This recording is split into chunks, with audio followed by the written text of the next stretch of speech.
way he is. What's it like? And then, but also the connection that you and him had tonight as well.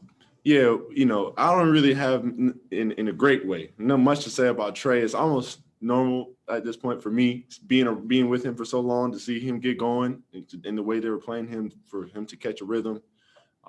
It's nothing new for me. 48 points is amazing, though. Obviously, he brought his lunch pail today and he was ready to go. But I always see him catch rhythm, and it's fun to see, fun to play with as well. And our chemistry has always been great since the first day we stepped on the court. So you knew that lob was coming off the backboard. You knew it wasn't a floater or anything. No, yeah, definitely. I can't really give away how I know, but I knew. I know for sure.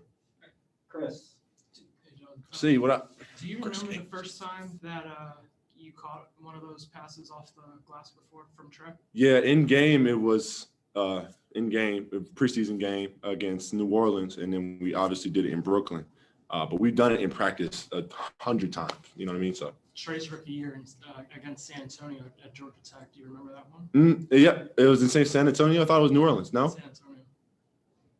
Huh. You sure? Yeah. I thought I just watched it. Either way, to see now we got too many. But no, then again, I know, we got great chemistry enough for me to understand when he likes to throw certain passes and when he likes to, do whatever. I feel like we've just built that, on and off the court, getting to this point. I was going to ask you, how have you seen your relationship with Trey develop in his 3 seasons now, and where do you think it is right now, chemistry-wise? Yeah, I mean, I think, we obviously always have room to get better and grow in areas, but we're sort of at the we know each other stage without speaking. You know what I mean? And it's just the stuff like that happens. So where I'm reading his mind as well as, he knows what I like to do, and I know where he likes to get to his spots at, and we really don't need to say much. We just really need to have opportunities to catch flow and catch a rhythm, and I feel like we did that tonight, and it was easy to see. Tim. Hey, John. Tim Bonzo from ESPN. Sir. You guys have all talked about the confidence you guys have and kind of the cues you take from Trey, and you guys are all used to seeing him do this stuff. If you were down in game 1 against the Knicks, you were down a bunch in game 5 against the Sixers, you're down tonight with 5 minutes to go. Is that confidence what's allowing you guys to make these comebacks and win these games on the road in the playoffs for the first time as a group? Yeah, excuse me. Yeah, Trey's confidence is a huge part. I feel like, it gives our team, some juice and some added benefit to know this guy is coming out to play every single night. He's, a dog in his own respect, in his own right. He's coming to play every single day. And I feel like teams have to prepare for him because he knows how to get to his spots and be effective, as well as, include his teammates. So, sky's the limit for Trey, and we benefit off of him. We feed off of his energy as well. And what has allowed you guys, like tonight, obviously the Bucks get to the rim early. They're kind of able to do what they want on offense. But as the game went on, you're able to shift things around and kind of, get the rhythm back in your guys' favor. What has allowed you guys to have that kind of moxie in, like I said, obviously the first time most of you guys have been in a playoff setting like this? Yeah, really, I'd probably say 3 things. Just to, the presence of veteran leadership to tell the young dudes, guys on the court, what's going on. Got to show some love to coach as well for the adjustments made, and obviously ourselves for going out there and just competing and having some pride and not letting them just do the same thing over and over again and trying to just make everything they get as tough as possible. So sort of the mindset. Thank you. Joe. John, Joe Barton from The Athletic. Watching you guys this playoffs, it's almost hard to believe that at one point you were 14 and 20. Right. Yeah, for sure. How hard was it to fix all the stuff that was wrong back then? It was tough. It wasn't easy to say per se, right? Winning in this league is never easy. And I definitely feel like, giving ourselves a deficit of games to come back and still try to compete to make the playoffs it's always tough. But as I said, when we have a group of guys who believe in each other, we have the right pieces, and obviously coach helping us to, prepare us for the journey. I feel like, things like that can happen in this league with the team we have. So very tough, but we're built for it, I feel like, as we've shown. And the last one here in the room, Steve with Associated Press. The way y'all played on the road this postseason, did y'all know you had this kind of Saturday y'all could play as well as you have in the postseason? Surprised yourself at all with the way you played in road environments in the postseason? Definitely surprised all of ourselves a little bit. But I feel like just how, like you said, we've handled it, how we've been able to win and go in those environments and still compete and play our game.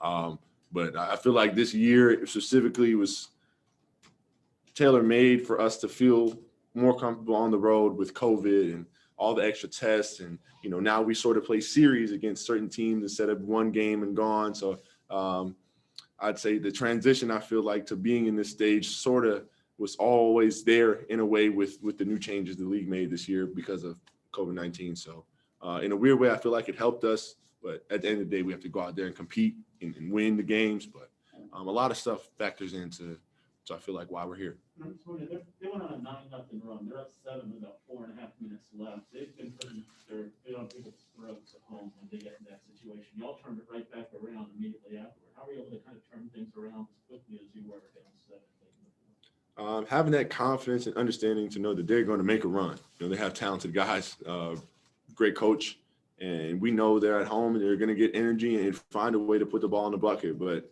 it's a matter of us just trying to withstand and hold the fort and try to make plays. And I feel like we did that down the end, but it was that knowing that we're still in the game regardless of whatever happens. All right, Jelani, take it away. Jeff Schultz. John, you sort of started to allude to this a little bit, but I think you've been an underdog in something like 11 of your 13 playoff games so far this year. So for whatever reason, there's still this perception out there that you guys are not as good as you're playing out there, not as good as the teams you're going against. What is it that you think people don't know about your team yet? I feel like a lot of people haven't watched us until now. And I feel like that's a big part of it. Just to be frank, but I feel like we've just put ourselves in position to do this all year. If you look at our team makeup and our team structure of what we've been able to do, I just feel like it speaks for itself in a lot of ways. But this team is dangerous. I think you might have just said this a minute ago too, but are you a little surprised that nothing really seems to phase you guys? Whether it's a road game, whether it's a huge deficit, whether it's crunch time in the last couple of minutes? Not sort of surprised. I feel like the guys in this team have done a great job of preparing. Coach does a great job of getting us prepared and ready to go, understanding game plan, matchups, and just what we want to do and how we want to have a mentality as a team. And I feel like all that stuff plays into the fact that not just who's on the team, not just averages, and you know what I'm saying. It's a lot of factors that go into winning NBA games, especially playoff games. So, I mean, 3 straight series. I'm sorry. Go ahead. No, I was just going to say 3 straight series. You walk into an opponent's building and win game 1. That's pretty remarkable for any team. No, I definitely, I feel like it definitely puts some respect on our name for sure. Going into 2 hostile environments, and coming out with victories in game 1 is definitely something to be proud of. And I feel like it's prepared us for, moments like this right now. Zach Klein. My guy. John, just to follow up what Jeff was talking about, winning these on the road, but we know what's happened in game 2s, the earlier 2 series in this playoffs. So how do you avoid just not being satisfied with a split on these first 2 games on the road? Exactly sort of what you alluded to is, watching film and just trying to stay hungry and understanding that, we have a list or a resume of games in the playoffs that we can go look at and try to get better at and improve on. But as I said before, I feel like just having that experience gives us a little extra confidence, knowing that, we can change the outcome of this series and not let it be the same. Let's go to Steve Hummer. Hey, John, you got a pretty good T-shirt out of the last series. I wonder what kind of image from tonight, that one moment that you had that you might want to put on your next shirt. Nah, there's a little story behind why I put him, did that. Nobody on that team, has a story that can be linked to me putting them on a shirt. For now, at least, I don't really feel like it's gonna happen, but it's a little bit of a build up to why I did what I did. So. Well, then we'll just go about this from all the things that you did, from the rebounding to the spectacular dunks to the key 3 at the end, toward the end of the game. What would you pick as a personal favorite then? For me, it's just the offensive rebounds. You know, I like those because those are extra possessions, and I just feel like it gets the team going, the energy on our team going. You know, those are gritty plays and plays that win games. You know, I'm getting people extra possessions rather than making an open shot or, you know, dunking on somebody, which I love to do as well. But, you know, trying to find ways for our team to win, and, you know, makes me happy at the end of the day. Thanks. Got about 5 more, JC. We will go to, they'll be quick. I'm sure they will. My bad. No, I'm good. We good, Joe. We good, line. I'm here for you. Appreciate you. Go ahead, Maria. Sorry, I couldn't hear you. I'm sorry. Hey, John, you made that comment about knowing each other without speaking. We've talked about this, the confidence in this team. Do you feel like the camaraderie and the way that you guys are playing right now is allowing you to play a little bit more freely? Definitely. You know, it's been a very up and down year for us. You know, not really having a healthy roster for the entire year, having other guys step up and interchange in positions while other guys have to, you know, come back and rehab. I feel like it's given our team a bunch of added depth, experience, and just confidence in ourselves to know that regardless of who's here, what matchups we have, that we've, you know, really stretched, you know, the limits of this team out and sort of just tested what we can do. And as I said before, that just gives us, you know, extra confidence to just come out here and play free as well. And really quickly, I don't know if you've been asked this, but how do you allow yourself to not look ahead now that you have game 1 on the road? I mean, how do you allow yourself to really stay focused in this moment and take care of business with Milwaukee? In a weird way, it's kind of easier to lock in and focus on, you know, what's in front of you in the playoffs. You know, during the season, you know, 82 games, travel everywhere, just a different feel. For me, playoffs has sort of been a little bit of a turn down in the sense of, you know, we have one team to game plan for. We have to beat them 4 times. So just an overload of information about that team. And I feel like it just slows us all down and allows us to process a little bit more. Vinny Goodwill.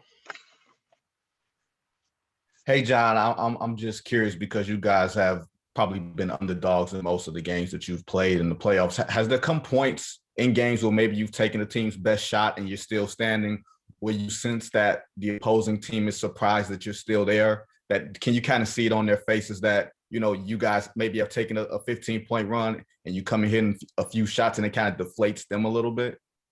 Yeah, I wouldn't necessarily maybe say deflate, but I definitely feel like, you know, when teams play us for the first time, there's a different presence or energy that comes about them to let them know that we're serious. But I definitely feel like we've taken a lot of teams' best shots, but we're just so prepared in a lot of ways that you're going to have to continue to give us that best shot, you know, all night, or we're just going to keep knocking at the door. And that's what I feel like is one of the most dangerous things about this team is, you know, you got to play really well the entire night. You know, like I said, we're coming. Last 3 from Mark Schwartz with ESPN. John, almost anyone would agree that taking a shimmy 3 and lobbing one off the backboard during a conference final game is something that pretty much no one in the universe would attempt. But Trae Young attempted both of those tonight. What does that say, and what effect did it have on you and your teammates to see that kind of swag? You know, Trae's a bold dude, to be frank with you. You know, that he lives for those moments. I don't know what more people need to see from him in the playoffs to let them know that he's a big time player. He loves the bright lights. I forgot about the shimmy, but you know, that's just Trae. That's his swag, and if it helps him make the shot, then keep shimmying, my boy. What did it do for you, just the lob off the glass? What impact did it have on your emotion at that moment? For me, that's a spark of energy. You know, in that moment, me and Trae came to some basketball chemistry understanding, and I went up and finished the play. But I just feel like it turns my motor back up a little bit and just make me play a little extra harder. I just dunked on somebody, so that's gonna turn me up. Jamila. Hey, John, congrats on the win. Thank you, man. Appreciate it. So kind of reflecting back to your draft press conference, and just how young you looked and how new everything was to you, and your mom was kind of telling childhood stories. Have you taken the time to kind of reflect on how far you've come and just kind of sit back and be like, this is where I am right now? I definitely do. And it's kind of hard to continue to do it during the season or during moments like these big moments where I'm trying to continue to look forward. But it really happens all the time. I'm really thinking about it all the time, about just my progression, about my future, about the present. But it's something that I, think about a lot and want to continue to mold into something that is the best for me. And the final question tonight will come from Ferdinand Rivera in Puerto Rico. PR power. Hey, John, congrats on the win from Puerto Rico. We see your connection in and off the court with Trae Young. How much you enjoy playing with him and what you think of his progress through the years? No, I love, playing with Trae. I always, told everybody, I feel like our games fit like puzzle pieces.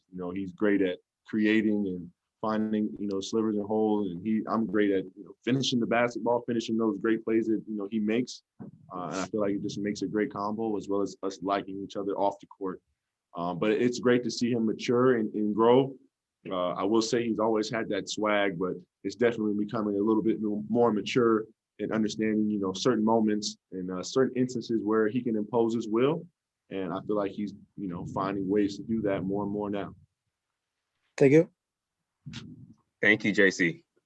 Lonnie, see you, my guy. See you. Oh, yeah. Good to see you.